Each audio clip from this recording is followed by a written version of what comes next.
এক বেদুইন নবী সাল্লাল্লাহু আলাইহি ওয়াসাল্লামকে পরীক্ষা করতে চাইল।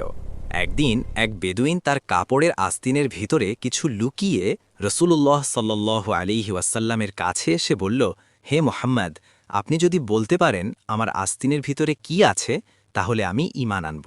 রসূলুল্লাহ সাল্লাল্লাহু আলাইহি ওয়াসাল্লাম বললেন, তুমি কি সত্যিই ঈমান আনবে? সে বলল, হ্যাঁ, অবশ্যই। তখন নবী সাল্লাল্লাহু আলাইহি ওয়াসাল্লাম বললেন, তুমি একটি জঙ্গলের পাশ দিয়ে যাচ্ছিলে, একটি গাছে কবুতরের বাসা দেখেছিলে।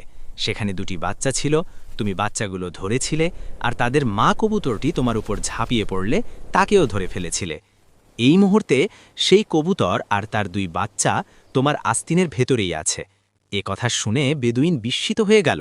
সে সাথে সাথে বলল, আমি সাক্ষ্য দিচ্ছি আল্লাহ ছাড়া কোনো ইলাহ নেই এবং আপনি আল্লাহের রাসূল। এমন হৃদয় ছুঁয়ে যাওয়া ইসলামিক ঘটনা শুনতে চ্যানেলটি সাবস্ক্রাইব